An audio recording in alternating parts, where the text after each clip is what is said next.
안녕하세요. 예, 세길교회 처음 와보는데요. 앞자리에 앉아서 느낌이, 진짜 교회에 처음 와보는 듯한 느낌.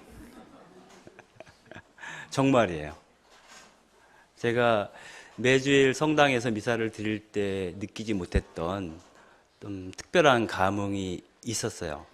특별히 여러분들 성당 가보시면 벽에 항상 십자 고상이 있잖아요. 근데 와보니까 고상이 없죠, 당연히. 그리고 초 한 자루가 켜 있는데 가끔 그 십자고상을 보면서 그런 생각을 해요. 두 가지 양가적인 어떤 감정이 있어요, 항상 저는. 하나는 뭐냐면 예수님이 고통받는 모습을 적나라하게 표현해서 늘 365일 바라보게 하는 것이 과연 옳은가? 지난 2000년 동안 예수님이 그토록 고통받으셨으면 이제 좀 내려드려야 되는 게 맞지 않을까? 십자가에서. 정십자가가 필요하면 우리 그리스도인들이 거기에 달려야지 예수님을 계속 거기에 걸어두시는 것은 온당치 않다. 제가 그 관계를 맺던 그 실버 타운이 하나 있어요. 신부님을 잘 아는데 그래서 자주 놀러 가요. 유무상통 마을이라고 있습니다. 유무상통 마을이라는 건 뭐냐면 있는 자나 없는 자나 서로 통한다. 그래서 유무상통 마을이에요. 그 뭐냐면 실버 타운은 굉장히 그 부자들만이 갈 수 있는 아주 고가의 양로원입니다. 그래서 이 신부님은 그분들한테 많은 돈을 받아서 7개의 무료 자선 요양원을 운영을 하세요. 그러니까 요양원 큰 거 하나 세워서 나온 돈으로 7개 자선 요양원을 하는 거죠. 이게 그래서 유문상통 마을인데 거기 성당에 가보면 십자가에 예수님이 안 계세요. 십자가만 있어요. 그럼 예수님 어디 계시냐? 십자가 아래에 의자에 앉아 계세요. 예수님. 그리고 예수님이 어떻게 했냐면 손을 딱 이거 가시가 벗어서 한 손에 잡고 손바닥 위에 뭐 다 빼서 손에다 쥐고 있어요. 이렇게. 그래서 아니 이게 무슨 뜻이냐? 그러니까 이 신부님께서 그 노인 요양원을 시작하면서 이분들 평생 자식들을 위해서 고생 많았고, 정말 열심히 살아오셨고, 이제는 그 돌아가실 날 기다리면서 쉬고 계시는데, 이제는 십자가에서 이 노인분들도 내려오실 때가 됐다. 그래서 여기 앉아 계시는 예수님처럼 여러분들도 여기 와서는 편안하게 다 잊고 지내시라. 그런 의미였다고 해요. 그런데 그거는 굉장히 많은 뜻을 내포하고 있어요. 어쩌면 아직도 그분이 십자가에 걸려 있는 것은 우리가 그분의 몫을 다하지 못했기 때문이겠죠. 우리가 그 몫을 다 하고 있었다면 그분이 굳이 지금도 나 아직도 여기 매달려 있어. 나 좀 내려다 줘. 하고 2000년 동안 외마디를 지르실 필요가 없었겠죠. 그래서 그런 감정이 또 하나 있고요. 또 하나의 감정은 지금은 우리가 다 알다시피 세속화 시대다 이렇게 얘기를 하잖아요. 사실 종교에 크게 관심이 없어요. 사람들이.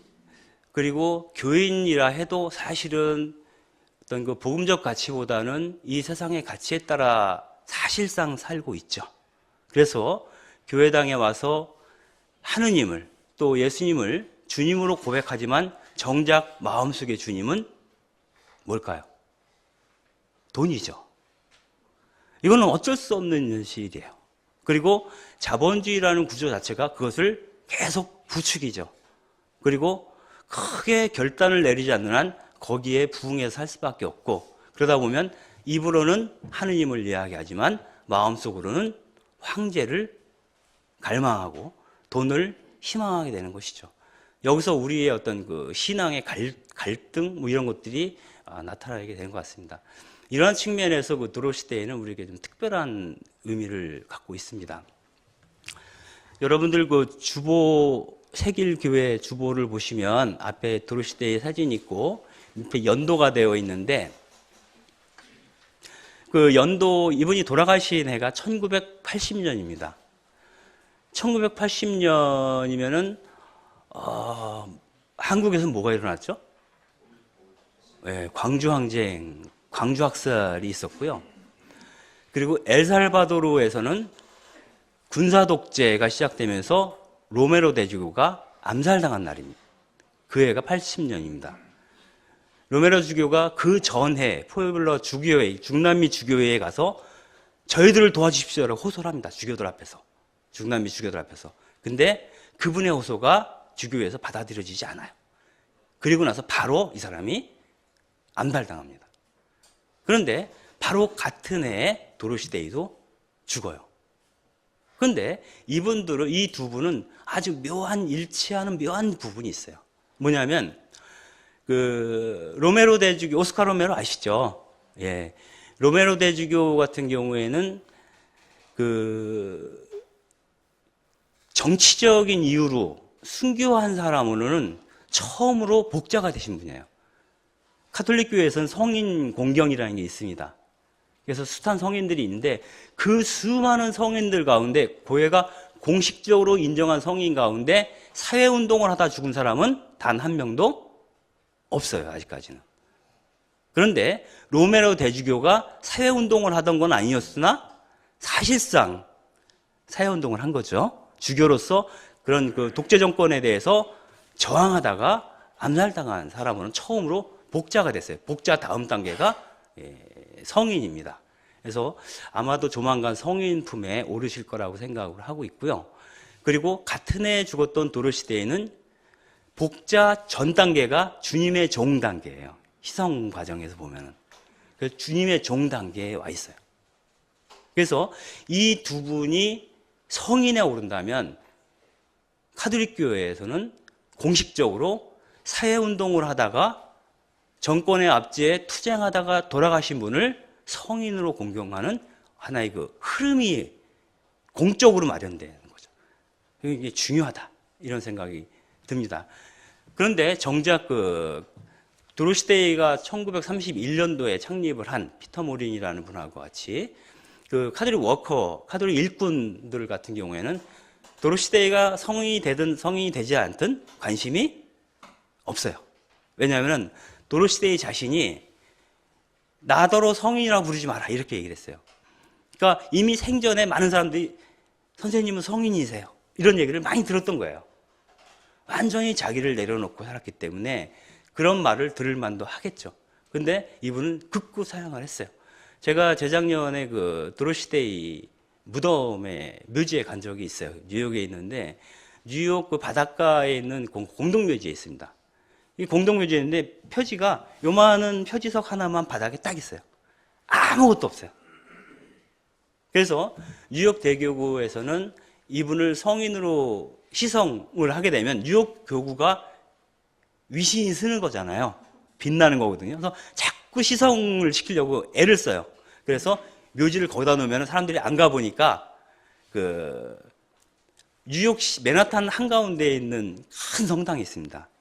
뉴욕 교구자 성당인데 그게 패트릭 성당이죠. 성 패트릭 성당 교회 묘지로 이장해라. 그럼 사람들이 많이 와서 공경을 하고 그럼 소문이 나면 희성하는데 더욱더 이제 효과적이라는 거죠.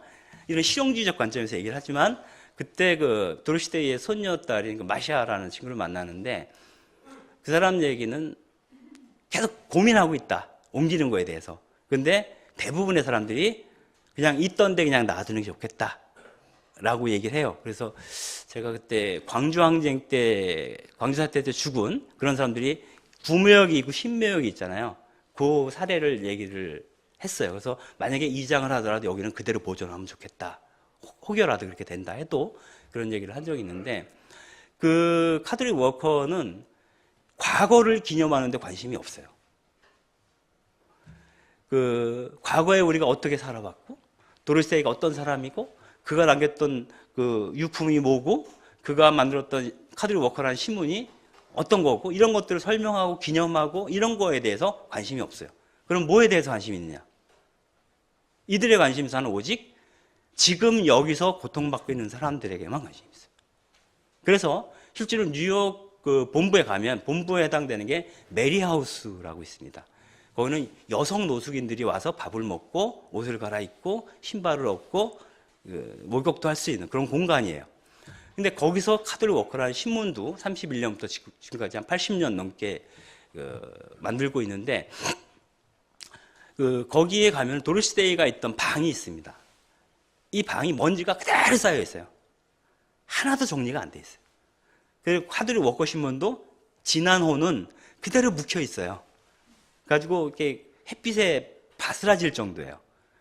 이거는 이제 소위 이런 기념에 대해 특별한 의미를 가진 사람들의 입장에서는 납득할 수 없는 거예요.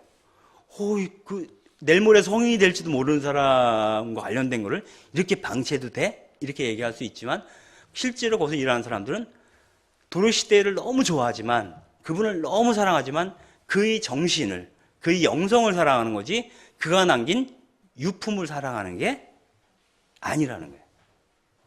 그래서 참 그때도 묘한 어떤 그 묘한 느낌들을 받아요.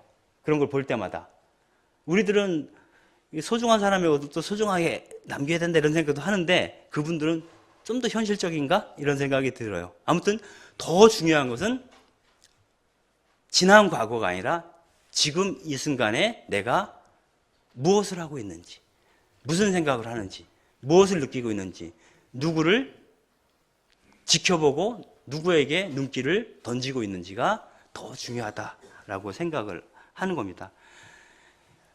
저는 이제 서강대 신학대학원을 나왔지만 그리고 일각에서는 평신도 신학자 뭐 이런 그 딱지를 붙이기도 해요. 근데 이런 딱지를 저는 싫어합니다. 그래서 굳이 붙인다면 신학활동가라고 불러주면 좋겠다 이렇게 얘기를 해요. 왜 신학활동가라고 부르냐면 우리가 신학 공부한 사람들은 많죠. 얼마나 많습니까 신학자들이. 근데 그 신학자들이 과연 이 세상의 필요, 내지는 이 세상의 요청에 대해서 민감하게 응답하고 있는가를 보면 꼭 그렇지는 않더라는 거죠. 그래서 신학이 신학이려면 살아있는 신학이 돼야 되고 살아있는 신학이 되려면 현장의 요구에 응답하는 신학이어야 한다. 그래서 거기에 응답하는 과정에서 하느님에 대한 발언이 나온다면 그것이 사실 실제로 신학이라고 하는 이름을 붙일만 하지 않은가. 그래서 오히려 신학자라는 말보다는 신학활동가 이런 게 좋겠다 이런 생각을 하고요. 그리고 또 한 가지는 그리스도인들은 자기 미래에 대해서 청사진을 갖지 않는 사람이다라고 저는 믿습니다. 이게 뭐냐면 앞으로 5년 후 내가 무엇을 할 것인지 10년 후 내가 무엇을 할 것인지에 대해서 미리 계획하고 준비해가는 과정 속에서 그리스도인이 만들어지지 않는다고 저는 생각을 합니다.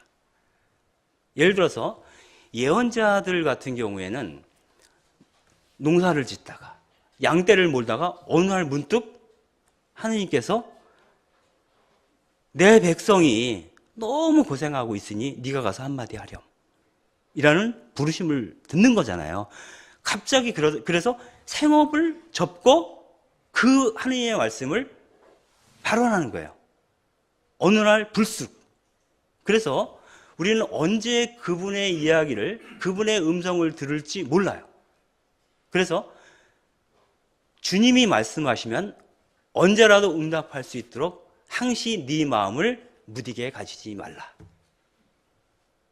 그래서 우리의 계획을 갖는 게 아니라 그분이 하시라도 나를 부르면 나설 마음을 갖는 게 더 중요하다. 그리고 나의 청사진이나 나의 로드맵보다도 더 중요한 것은 그분의 계획이죠. 그분이 지금 당장 나에게 무엇을 원하시는가 이런 것이 아니겠는가 생각이 들어요. 그래서 굳이 지금 하고 있는 일에 너무 깊이 천착하지는 않아도 되겠다 이런 생각을 해요. 예전에 한번 이현주 목사님 아시죠? 예. 그분이 예전에 드림교회라는 걸 하셨어요. 가지고 제가 몇 번 따라가서 이제 예배를 드린 적이 있는데, 한 번은 자기 자신을 뭐라고 생각하느냐라는 질문을 갖고 사람들이 이렇게 이야기를 나눈 적이 있어요. 그때 제가 대답한 게 나는 하느님의 필이다, 이런 말을 했습니다. 나는 하느님의 필이다. 그건 뭐냐면 평소에는 자기가 하고 싶은 거 하는 거죠. 근데 그분께서 피리를 불고자 하시면 언제든지 자기 몸을 그분께 내드리는 거죠. 그분이 마음대로 내 몸을 사용해서 피리를 부시겠죠. 근데 그게 참 편한 게요, 피리가 고장나면 누가 고쳐야 되나요? 내가 안 고쳐요. 내가 쓸 게 아니거든요. 난 그냥 내 멋대로 살면 되고요. 피리가 고장나면 그분께서 고치신다는 거예요. 너무 편하잖아요. 그래서 예수님이 그런 얘기를 하신 것 같아요. 내 멍에는 아주 가볍다고. 그죠? 사람은 할 수 없으나 그분은 하실 수 있다고. 그래서 언제든지 와서 쉬라고. 그래 보면 그리스도인으로 산다는 것은 아주 힘든 과정 같으면서도 아주 쉬운 일일 수도 있겠다. 내 의지를 일정하게 그 적절한 순간에 포기할 수만 있다면, 이런 생각을 잠깐 해봅니다. 근데 오늘 그 성경 말씀은 그겁니다. 나는 그 섬김을 받으러 온 곳이 아니라 섬기러 왔다라는 거거든요. 그러면 섬김을 받는 자는 우리가 주인이라고 부릅니다. 그러면 섬기는 자는 종이죠. 다른 말로 표현하면 노예죠. 그래서 이 종, 노예, 그리스도인이라고 하는 것은 주인으로 살아가는 것이 아니라 종으로 살아가는 것인데, 누구의 종으로 살아가는 거냐면 하느님의 종으로 살아가는 자다. 그래서 하느님 외에는 어느 누구도 섬길 필요가 없게 되는 거죠. 상대화시킬 수 있게 되는 거죠. 그래서 어쩌면은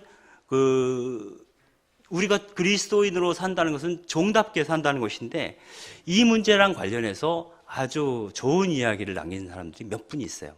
그 중에 하나가 시몬 베유입니다. 아시죠? 시몬 베유. 프랑스. 그 시몬 베유 같은 경우에는 그리스도교는 노예들의 종교다, 이런 말을 했어요. 그래서 그 시몬 베유가 덧붙여 한 얘기가, 노예들의 종교인데 그 노예는 두 가지 차원을 갖는다. 하나는 노예들을 위한 종교예요. 또 하나의 차원은 하느님의 노예로 하느님의 노예로 살아가려고 작심한 사람들의 모임이 그리스도교라는 거예요. 근데 예수님이야말로 그 노예로 오신 분, 종으로 오신 분이라는 생각이 들어요. 그 요한복음에 보면 하느님께서 하느님이심을 비우시고 사람이 되시어 우리 가운데 계셨다, 이렇게 얘기를 하시는데, 여기서 사람에 해당되는 게 이제 그 그리스어로는 사륵스죠. 사륵스는 이제 그 푸주간에 걸린 고깃 덩어리를 뜻할 때 쓰는 말이죠. 그리고 우리의 그 귀족들과 같은 사람들의 고상한 몸을, 그런 영적인 몸, 이런 몸을 소마라고 부릅니다. 근데 예수님은 바로 살덩어리로 오신 분이라고 얘기를 하세요. 그리고 루카복음에서는 마구간에서 예수님이 태어나시는데, 마구간에서 태어나실 때 그 천사들이 목자들한테 한 얘기가 있습니다. 메시아를 알아보는 방법. 그건 뭐냐면, 한 아기가 포대기에 쌓인 채 구유에 누워있을 터이니 그 아이가 곧 그분을 알아보는 표다, 징표다, 이렇게 얘기를 합니다. 여기서 그 루카복음사가는 뭐라고 얘기를 하는 거냐면, 예수님께서, 하느님의 아드님이신 그분께서 짐승의 거처에 짐승의 먹이로 오셨다. 그렇다면 예수님은 그 당시에 짐승의 거처에 짐승의 먹이로 오셨다라고 했을 때 어떤 사람으로 오셨다는 거냐면 바로 노예로 오셨다라는 말과 다를 바가 없다는 거죠. 그리고 그분이 아빠라고 고백했던 그 하느님은 바로 히브리 노예들의 하느님이었죠. 그래서 그 히브리 노예들의 하느님이었던 야훼, 여호와, 그분을 처음 만난 사람이 모세인데, 그 모세에게 하느님이 제일 먼저 내린 명령 역시 에집트에서 고통받고 있는 히브리 노예들을 구출하라는 명령을 내리게 되죠. 그래서 노예들의 하느님이 당신의 아들을 이 세상에 내일 적에 무엇으로 내보내냐면 바로 노예의 형상으로 내보냈다는 것이고요. 왜 노예의 형상으로 내보냈냐면 바로 그 시대의 노예처럼 살고 있는 사람들을 어떻게 하라고? 해방시키라고 소명을 주시기 위함이었다라는 걸 우리가 알 수가 있습니다. 그리고 이 시몬 베이유와 그 도로시데이의 공통점이 하나가 있는데요. 그건 뭐냐면 이분들이 경계선에 머물렀다는 경계선. 그러니까 이쪽도 아니고 저쪽도 아니지만 동시에 이쪽이기도 하고 저쪽이기도 한 상태예요. 경계선에 머물렀다. 그러니까 시몬 베이유 같은 경우는 유태인이었죠. 그런데 보통은 시몬 베이유를 가톨릭 신비주의자라고 얘기를 해요. 그 은총과 중력과 은총이라는 유명한 책이 있습니다. 그래서 중력이라는 것은 우리를 일상성 속으로 끌어당겨서 남들처럼 상식적으로 살아가게 하는 힘이죠. 그것으로부터 구원받으려면 은총이 요구된다라는 얘기를 시몬 베이유가 하는데 그것이 카톨릭 영성에 포함되어 있어요. 그런데 평생 카톨릭을 흠모했지만 그 시몬 베이유는 세례를 받지 않습니다. 유태인으로 그대로 남아있으면서 카톨릭 영성을 수행을 합니다. 그리고 이분이 평생을 노동자들과 함께 했죠. 베이유가. 그럼에도 불구하고 이 베이유의 책상 앞에는 항상 노동당 입당 원서가 있었다 그래요. 근데 가입하지 않습니다. 그리고 이분이 그 스페인 내란 당시에 스페인의 그 인민전선 좌파죠. 좌파 세력에 포함이 되어서 합류해서 그 프랑코 장군에 맞서 싸웠죠. 그럼에도 불구하고 그 전쟁의 과정에서 좌파들이 저지른 잔혹함에 대해서 고발을 합니다. 그러니까 내가 소속되어 있는 것에 충성하는 게 아닌 거죠. 이거는 뭐냐면 유명한 검사 누구죠? 그분이 그 얘기했죠. 나는 사람에게 충성하지 않는다. 이런 얘기를 했는데 이 시몬 베이유는 조직에 충성하지 않아요. 제도에 충성하지 않아요. 오로지 자기가 생각하는 진리에만 충성하겠다. 그러기 위해서는 어디에도 속해서는 안 되지만 어디에도 관심을 가져야 되는 그런 사람이 경계선에 서 있는 사람이다.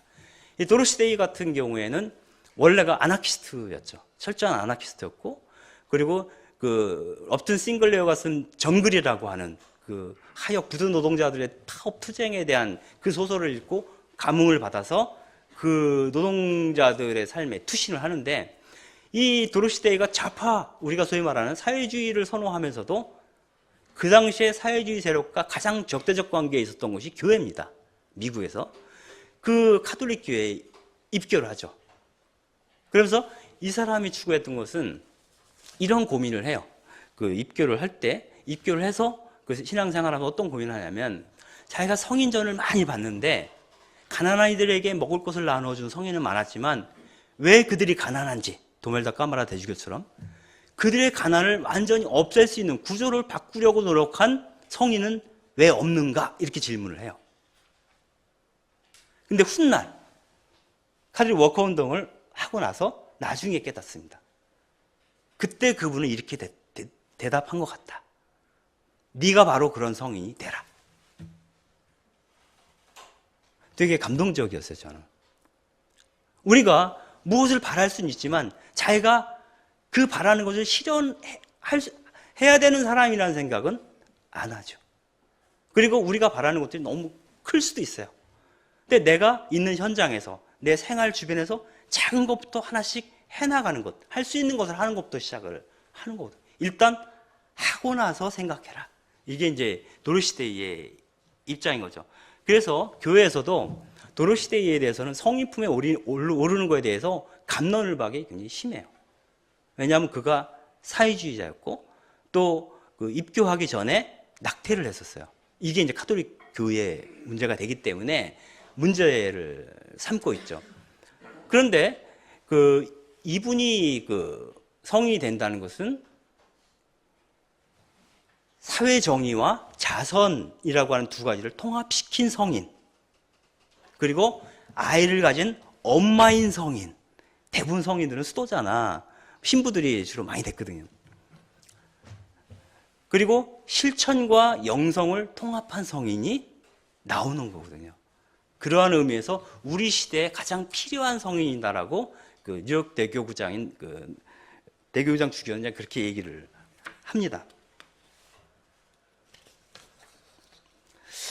근데 그 얘기도 하죠. 그 제목을 제가 처음에 제목을 뭐라고 정할까요? 라고 질문을 받았을 때 잠깐 당황했어요. 그러다가 엄격결에 그 아나키스트, 카톨릭 아나키스트라고 이름을 붙여놨거든요. 베이유한테. 근데 어느 누구도 베이유를 카톨릭 아나키스트라고 표현한 책은 없어요. 근데 제 느낌이 그랬어요. 왜냐하면 아나키스트라고 하는 것은 모든 제도와 권력을 상대화시킬 수 있는 사상이라고 생각을 해요. 그리고 모든 제도, 집단에 대해서 일정하게 거리를 유지하는 사상이라고 생각하기 때문에 그러한 측면이 바로 그 베이유랑 도로시데이랑 잘 어울린다 이렇게 생각을 했는데, 이 프리드리 니체 아시죠? 이 니체가 신은 죽었다 이렇게 얘기했다고 하는, 그래서 그리스도인들이 굉장히 싫어하죠, 보통은 공적으로. 근데 아주 매력적인 사람이죠, 니체는. 니체가 처음으로 공적으로 뭐라고 표현했냐면 예수는 아나키스트였다 이렇게 표현을 해요. 그거 잠깐만 읽어드릴게요. 니체는 그리스도교를 바닥에서 기는 자들이 높은 자들에게 저항하는 종교다. 그래서 그런 바닥에 있는 사람들이 믿는 거기 때문에 천한 자들의 복음을 천하게 만든다 이렇게 얘기를 해요. 그러니까 천한 자들이 믿는 거는 천한 복음이라고 이렇게 비난을 하는 거예요. 그러면서 예수에 대해서 어떻게 표현하냐면 비천한 민중, 추방된 자, 죄인들을 지배 질서에 대응하도록 불러 모으는 이 거룩한 무정부주의자 이렇게 표현합니다. 그래서 저는 니체야말로 그리스도교의 본질과 예수님의 본질을 간파했던 사람이다. 그래서 우리는 니체한테 너무나 고맙게 생각해야 된다. 저는 그렇게 생각을 합니다. 그리고 제가 가장 존경하는 인물 중에 한 사람이 버트란트 러셀입니다. 근데 이 버트란트 러셀이 한 말이 저한테는 일종의 좌우명이에요. 저는 카톨릭이지만 러셀을 얘기할 때 우리가 항상 떠올리는 책이 있어요. 나는 왜 그리스도인이 아닌가 뭐 이런 책 있잖아요. 근데 그분의 말 중에 가장 훌륭한 삶은 사랑으로 고무되고 지식으로 인도되는 삶이다 이렇게 얘기했어요. 사랑으로 고무되고 지식으로 인도된 삶, 저는 가장 균형 잡힌 신앙이라고 생각해요. 그게. 그 사랑과 지식 가운데 어느 하나가 빠지면 이것은 맹목적인 신앙이 될 가능성이 높다. 그래서 버트란트 러셀을 높이 평가하는데 니체도 마찬가지로 훌륭하다. 너무 훌륭하다. 그리고 이러한 그 노예들의 종교, 바닥을 기는 자들의 종교에서 가장 핵심적인 가치는 가련한 자들에게 갖는 동정, 연민, 공감, 그들의 슬픔을 나의 것으로 함께 진동하는 그런 것이다 라는 생각이죠. 그건 뭐냐면 귀족들이나 엘리트들은 거리두기에 능숙합니다. 그래서 불쌍한 사람들이나 노예들을 보게 되면 노예들은 참 불쌍해. 그렇지만 나랑은 관계가 없어. 이게 거리두기거든요. 그래서 그 가련한 자들과 거리두기에 결정적으로 실패한 사람이 누구다? 예수님이다. 만약에 그분이 그때 그 가난한 사람들과 거리두기에 성공했다면 십자가에서 살해당할 필요가 없었던 거죠. 그리고 그렇게 가난한 자들과의 거리두기에 실패한 그분을 주님으로 고백하고 그분처럼 그들 속으로 들어가기로 결심한 사람들이 바로 누구다? 그리스도인이다. 그렇게 생각을 합니다.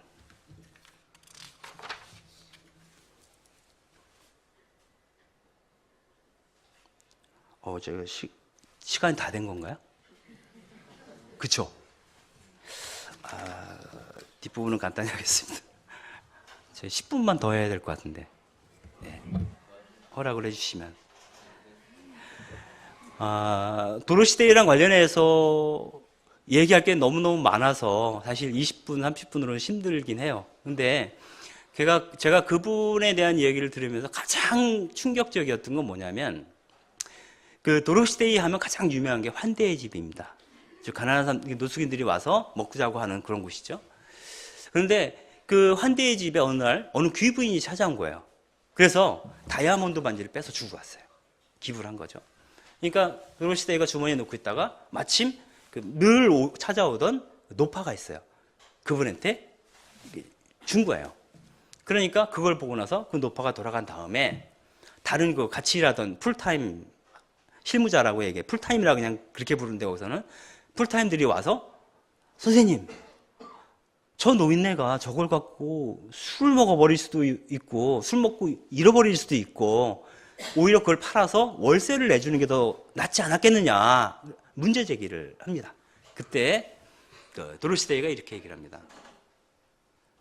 저 노파가 저 반지를 팔아서 월세를 내든 술을 마시던 바하마로 놀러를 가던 아니면 손가락에 끼고 다니던 그건 그 사람이 결정할 문제다. 그리고 더 중요한 것은 하느님께서는 다이아몬드를 귀부인들만 끼고 다니라고 창조하지 않았다. 이건 뭐냐면 우리는 이걸 읽을 때 바로 떠오르는 생각이 그거예요. 예수님 성 화요일 정도 되나요? 수요일 날 마지막 일주일 중에 수요일 날 저녁 때 나환자 시몬의 집에서 예수님이 밥을 드시는데 그때 한 여인이 들어와서 옥합을 깨고 300데나리온이나 되는 향유를 붓잖아요. 그걸 보고 그 주변에 있던 사람들이 저걸 팔아서 가난한 사람들에게 주면 얼마나 좋을 텐데 이런 얘기를 했잖아요. 예? 근데 예수님이 그 여인을 칭찬하시죠. 그 생각이 이렇게 드는 거야. 우리는 항상 현실적으로 생각을 하잖아요. 근데 그 현실을 넘어서는 진실이 있다는 거죠. 그건 뭐냐면 도로시대이가 볼 때는 저 노파나 저 귀부인이나 차별이 있어요, 없어요? 없어요. 하느님 앞에서는 똑같은 인간이에요. 귀부인이 다이아몬드를 끼면 저 노인도 노숙인도 다이아몬드를 낄 자격이 있어요. 그러니까 그런 거 있잖아요. 앞으로 일주일 굶어도 나는 다이아몬드 반지를 끼고 다닐 테야. 밥 먹을 쌀이 떨어졌어도. 그거 그 사람 마음이죠. 그것이 그 여인에게는 일종의 자존감일 수도 있잖아요. 그걸 우리가 인정해 줄 수 있어요. 뭐 배도 골무면서 저걸 끼고 다녀. 그리고 흉보는 사람들 많을 거예요. 근데 그 사람들은 그 사람들의 생각이죠. 그러나 도로시대에는 똑같이 보는 거예요. 또 한 번은 로버트 콜스라고 하는 나중에 할로위 워커 편집장이 되기도 하는데 이 친구가 대학생 때 처음 도로시대를 찾아갔을 때 얘기입니다. 찾아갔는데 마침 한 노숙인 여인하고 도로시대가 이야기를 나누고 있는 한참. 근데 술에 취한 여인과 얘기를 나누면 어떻게 되는 거예요? 상황이. 한 얘기 또 하고 한 얘기 또 하고 한 얘기 또 그런 거 아니에요? 근데 도로시대가 주의 깊게 그 얘기를 계속 경청해 주는 거예요. 그러니까 이제 끼어들 수가 없으니까 이 친구가 뒤에 물러나서 이제 기다리고 있었던 거예요. 근데 이야기를 나누다가 잠깐 틈이 나니까 도로시대가 왔어요. 와서 콜스한테 뭐라고 얘기를 했냐면 선생님 어느 분하고 얘기하고 싶으십니까? 이렇게 물어본 거예요. 저 여자분하고 얘기하고 싶으십니까? 저랑 얘기하고 싶으십니까? 뭘 원하는지를 물어보는 거야. 우리는 당연히 도로시대를 만나러 왔을 거라고 생각하잖아요. 근데 도로시대는 안 그런 거예요. 나나 그 알코올릭 여인이랑 차별이 없어요. 그리고 실제로 도로시대의 얘기를 들으면서 배울 점이 있을 수 있으나 그 술주정뱅이 여인을 통해서도 우리는 많은 걸 배울 수가 있어요. 그거는 하느님만 아세요. 그렇지 않나요? 지금 길가에 쓰러져 있는 그 노숙인들을 불러 세워서 그 사람하고 1박 2일 동안 한번 얘기 나눠보세요. 엄청난 인생의 진리를 배울 수 있을 거예요. 안 그럴까요? 그렇단 말이에요. 그 순간 그 사람은 살아오면서 어느 순간 갑자기 급전직하에서 노숙인이 됐을 뿐이에요. 그 사람의 인생을 낱낱이 들어오면 소설이에요. 그걸 통해서 우리는 성경보다 더 깊은 진리를 배울 수도 있죠. 도로시대에는 그렇게 생각하는 분. 특별하지 않나요? 또 도로시대가 운영했던 환대집 같은 경우에 카톨릭 워커회는 대표가 없습니다. 도로시대도 대표가 아니에요. 그 일원일 뿐이에요. 그래서 그 환대집은 누군가 뭐 밥을 짓고 누군가 배식을 하고 뭐 이래야 될 거 아니에요. 근데 아무도 그걸 지시하는 사람이 없어요. 그리고 그 센터에 가보면 1층은 식당이고 2층은 뭐 옷 바꿔주는 데거나 아니면 사무실이 있고 3층부터는 집이에요. 방이 있어요. 그래서 노숙인들 중에서 TO가 있으면 방이 나오면 평소에 이제 받았던 사람들, 원하는 사람들을 거기서 살게 해요. 근데 살게 하는데 언제까지라는 게 없어요. 살고 싶을 때까지 사는 거예요. 그리고 특별한 문제가 없는 한 그 사람을 내보내지 않아요. 그런데 거기에 머무는 사람들 가운데 누구도 어디 가서 뭘 하라고 시키는 사람이 없어요. 그러니까 알아서 하고 싶은 사람이 가서 밥을 하고 배식을 하는 거예요. 하고 싶은 사람이. 그리고 오늘은 나 아무것도 하기 싫어 그러면 자기 방에서 누워 있다고 해서 아무도 뭐라 그런 사람이 없어요. 그리고 거기에는 십자고상이 하나 딱 걸려 있어요. 그 외에는 이것이 카톨릭 단체에서 하는 것이라고 하는 것을 알만한 물건이 하나도 없어요. 왜냐하면 이 공간은 종교를, 카톨릭 교회를 설파하기 위해서 지은 공간이 아니라 가난한 이들을 돌보기 위한 공간이에요. 그 카톨릭 워커에서 보여주고 있는 가장 유명한 그림 중에 하나가 구호 라인에 서 있는 그리스도라는 그림이 있습니다. 그러니까 노숙인들이 쭉 줄 서가지고 무료 급식을 받으려고 줄 서 있는데 그 가운데 예수님도 서 있어요. 서서 이제 그 구호 라인에 서 있는 그리스도 그림인데, 그건 뭐냐면 바로 그 사람들이 그리스도라고 하는 생각이죠. 근데 그리스도에게 누가 뭘 하라고 시킬 수가 있겠어요? 그 사람이 음식을 하든 놀든 여행을 가든 굉장히 자율적인 공동체고 자발적인 공동체예요. 그러한 의미에서 굉장히 그 무정부주의적 상태, 아나키스트적인 성격을 그 공간 자체가 갖고 있어요. 그리고 거기서는 후원회가 없습니다. 밥을 주려면 돈이 있어야 되잖아요. 후원회가 없어요. 그리고 후원을 받더라도 고액은 받지 않아요. 소액 후원만 받아요. 왜 소액 후원만 받냐면 많은 사람들이 이런 일을 같이 하고 싶지만 할 수 없는 사람들이 많아요. 지역적으로 멀어서 혹은 나이가 너무 많아서 나는 장애를 갖고 있어. 그러면은 마음으로 이러한 일들을 동참하고 싶은 사람들이 5,000원, 10,000원씩 내는 게 바로 돈을 내는 게 아니라 그 사람이 돈을 내므로써 활동에 참여하는 거예요. 근데 내가 오늘 10,000원을 냈는데 이번 달에 어떤 사람이 100만 원을 확 내버려. 그러면 내 10,000원을 내는 내 손이 어떻게 돼요? 부끄러워지죠. 왜 그녀의 손을 부끄럽게 하는가라는 거예요. 질문이. 그래서 고액을 안 받아요. 물론 정부의 프로젝트를 내지도 않습니다. 사회복지단체들은 대부분 정부 프로젝트를 먹고 살잖아요. 프로젝트 없어요. 교회의 지원도 받지 않습니다. 물론 기업의 지원도 받지 않습니다. 어떠한 그 큰 기업, 교회, 정부의 지원도 없이 단지 소액 후원만으로 운영하는데, 그럼 돈이 없어서 어떻게 하느냐? 있으면 있는 대로 하는 거예요. 우리가 돈을 갖고 있는 게 10만 원이 있으면 10만 원 한도 내에서 일을 하면 되는 거예요. 100만 원씩 100만 원 한도 내에서 하는 거예요. 돈을 남기지 않습니다. 다 씁니다. 그러니까 한 번은 이러한 환대집이 이제 미국만 해도 200여 군데가 있어요. 거기서 이제 한 군데에서 재정적으로 어려워지니까 도로시데이한테 편지를 씁니다. 이러저러저러한데 어떻게 하면 좋습니까? 라고 편지를 썼어요. 그러니까 도로시데이가 딱 한 줄 답장을 보냅니다. 한 줄 답장을. 그 내용은 뭐냐면, 미카엘, 당신은 신앙이 있습니까? 이거 딱 한 줄이에요. 답이. 만약에 그게 당신의 일이 아니라 하느님의 일이라면 하느님께서 알아서 돌봐주실 것이고, 그게 하느님의 일이 아니라면, 그래서 돈이 없어 더 이상 운영할 수 없다면 그냥 문 닫으면 된다는 거예요. 즉 조직의 안정화, 조직의 확대에 전혀 관심이 없어요. 환대집 있다가 없어질 수도 있죠. 그리고 그 환대집은 다 밥집만 하는 것도 아니에요. 매춘 여성을 위한 공간도 있고 여러 가지 활동을 해요. 그 지역에서 자기가 할 수 있는 일을 누군가 하고자 하면 그게 환대집이 되는 거예요. 혼자 해도 환대집이고 10명이 해도 환대집이에요. 그러나 20명, 30명으로 늘어나는 환대집은 없어요. 규모를 최소 이상을 넘기지 않아요. 그래서 그 환대의 집 이름은 전부 다 마르타의 집, 마리아의 집, 요셉의 집 이렇게 적혀 있어요. 그 뭐냐면 하우스잖아요. 우리가 가족처럼 지낼 수 있는 단위까지만 확장하는 거예요. 규모가 어느 이상 커지면 지금 이렇게 한 150명 모여있으면 가족이 안 돼요. 이를테면. 그러니까 환대의 집은 10명, 20명 있어야 가족처럼 살잖아요. 그래서 여기에 누가 오더라도 한 가족의 일원처럼 느낄 수 있도록 하는, 서로 충분히 돌볼 수 있는 단위로 작은 규모로 제한합니다. 그래서 이러한 것들이 이제 특별하죠. 규약도 없고. 그리고 그가 카톨릭인지 아닌지를 아무도 묻지 않습니다. 여기에 찾아오는 사람들. 그래서 거기서 센터에서 대표를 맡고 있거나 중심적 역할을 하는 사람들은 카톨릭 사람이 많지만 나머지 실무자들이랑 같이 일하는 사람들은 카톨릭이 아닌 사람들이 거의 대부분이에요.